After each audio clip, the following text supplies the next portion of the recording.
السلام علیکم ناظرین، میں ہوں افراز حیدر۔ آپ دیکھ رہے ہیں ویوز آن نیوز چینل 14 پہ۔ یوٹیوب چینل کو ہمارے سبسکرائب بھی کر لیں، بیل آئیکن کو بھی کلک کر دیں تاکہ ہماری ہر آنے والی ویڈیو آپ تک بآسانی پہنچ سکے۔ آج ہم بات کریں گے سینٹ کے الیکشن پہ۔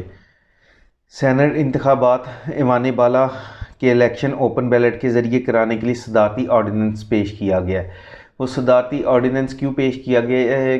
اس لیے پیش کیا گیا ہے کہ ہماری حکومت پی ٹی آئی کی اور عمران خان یہ چاہتے ہیں کہ سینٹ کے الیکشن اوپن بیلٹنگ کے ذریعے کیے جائیں، جس سے مراد یہ ہے کہ جو بھی ایم پی ایز ووٹ دیں گے وہ سب کو پتہ ہو کہ انہوں نے ہر پارٹی کے ممبر نے جس نے بھی جسے ووٹ دیے ہیں وہ کس ممبر کو ووٹ دیے ہیں۔ اس سے پہلے جتنے بھی الیکشن ہوتے تھے سینٹ کے پاکستان میں، وہ خفیہ رائے شماری سے کیے جاتے تھے اور ان میں ہارس ٹریڈنگ بھی کی جاتی تھی، کیونکہ اس میں اتنے پیسے دیے جاتے ہیں ایم پی ایز کو کہ کسی بھی پارٹی کے آپ ایم پی اے کو بآسانی خرید سکتے ہیں اپنے امیدوار کو جتانے کے لیے سینٹ میں۔ تو عمران خان صاحب کا یہ اچھا قدم ہے کہ انہوں نے یہ کہا ہے کہ ہمیں اوپن بیلٹنگ کے ذریعے کروانے چاہیے، لیکن اس میں ابھی آئین میں ترمیم کی ضرورت ہے، اور آئین میں ترمیم کیے بنا یہ الیکشن اوپن بیلٹنگ کے ذریعے نہیں ہو سکتے۔ اسی کے لیے پہلے تو صدر عارف علوی صاحب نے سپریم کورٹ میں ایک درخواست دائر کی تھی درخواست بھیجی تھی کہ یہ الیکشن اوپن بیلٹنگ کے ذریعے کیے جائیں۔ ابھی وہ سپریم کورٹ پہ اس پہ کوئی فیصلہ نہیں آیا۔ اس کے بعد انہوں نے عمران خان صاحب نے اسمبلی میں آئین میں ترمیم کے لیے بل پیش کر دیا، جس پہ بحث ابھی جاری تھی۔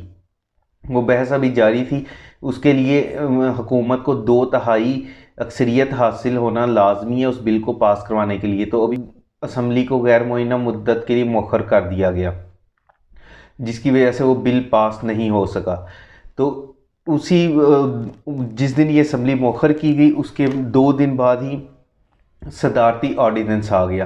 اس آرڈیننس میں یہ کہہ دیا گیا کہ اوپن بیلٹنگ کے ذریعے ہی سینٹ الیکشن ہو سکیں گے۔ آئین میں ترمیم ممکن نہ ہو حکومت کی طرف سے، 2/3 اکثریت نہ ہونے کی وجہ سے انہیں مشکلات کا سامنا کرنا پڑتا ہے حکومت کو، اس ٹائم وہ صدارتی آرڈیننس دیتے ہیں۔ جب سے عمران خان صاحب کی حکومت آئی انہیں یہ مسائل پیش آ رہے ہیں، اور وہ صدارتی آرڈیننس اس سے پہلے بھی کئی دفعہ دے چکے ہیں اور وہ قانون پاس کروا چکے ہیں۔ تو اسی طرح انہوں نے ابھی بھی آرڈیننس یہ جاری کر دیا صدر عارف علوی صاحب کے سائن کیے ہوئے، یہ اپنی سکرین پہ وہ آرڈیننس دیکھ بھی رہے ہیں۔ تو اس سارے معاملے میں اب 2 سوال پیدا ہوتے ہیں۔ وہ پہلا یہ ہے کہ اس میں عمران خان صاحب، اپوزیشن بھی یہ کہہ رہی ہے کہ اوپن بیلٹنگ کے ذریعے صاف شفاف ہونے چاہیے، لیکن عمران خان صاحب پھر بھی سیاسی اتفاق رائے پیدا کرنے میں ناکام ہے اسمبلی میں، کیونکہ وہ عمران خان صاحب کا کہنا ہے کہ اپوزیشن ہم سے این آر او مانگتی ہے، پھر وہ کوئی آئین میں ترمیم کے لیے ہمارے ساتھ مل کے بیٹھ کے بات کرنے کے لیے تیار ہے، اور ہم این آر او نہیں دیں گے۔ اور دوسرا سوال یہ پیدا ہوتا ہے کہ سپریم کورٹ کا فیصلہ آنے سے پہلے ہی، جبکہ سپریم کورٹ میں یہ کیس چل رہا ہے، تو ان کا فیصلہ آنے سے پہلے ہی یہ صدارتی آرڈیننس لانے کی کیا ضرورت تھی؟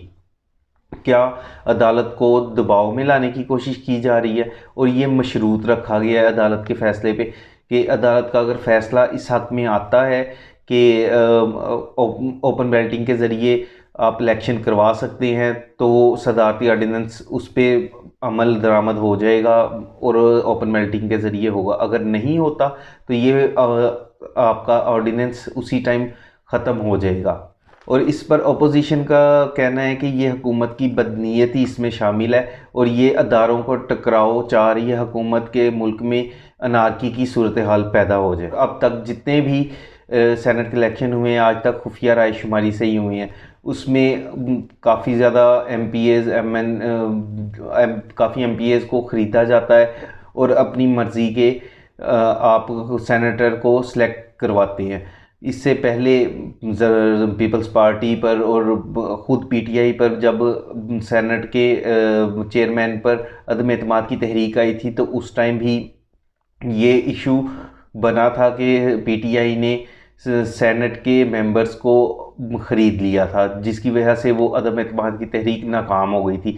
اسی طرح پی ٹی آئی کو اب اپنی خطرہ نظر آ رہا ہے کہ ہم اگر ناکام ہو جاتے ہیں، اور پی ڈی ایم کی تمام جماعتیں جو کہ سینٹ کے الیکشن میں سب مل کے پی ٹی آئی کا مقابلہ کر رہی ہیں، تو وہ زیادہ سیٹیں پھر پی ڈی ایم لے جائے گی، اپوزیشن لے جائے گی، جس کی وجہ سے عمران خان کو زیادہ خطرہ نظر آ رہا ہے۔ اور سپریم کورٹ نے آئندہ ماہ ہونے والے سینٹ انتخابات میں اوپن بیلٹنگ کرانے سے متعلق صدارتی آرڈیننس کے خلاف پاکستان ڈیموکریٹک موومنٹ یعنی پی ڈی ایم میں شامل ایک جماعت کی طرف سے دائر کی جانے والی درخواست کو ابتدائی سماعت کے لیے منظور کر لیا ہے، اور اس ضمن میں وفاق کے نمائندے یعنی اٹارنی جنرل کو نوٹس جاری کر دیا ہے۔ اور یہ معاملہ اس ٹائم آیا جب پیر کے روز سپریم کورٹ میں سینٹ کے انتخابات اوپن بیلٹنگ کے ذریعے کروانے کے متعلق سپریم کورٹ سے رائے لینے کے حوالے سے صدارتی ریفرنس کی سماعت کے دوران اٹھایا گیا۔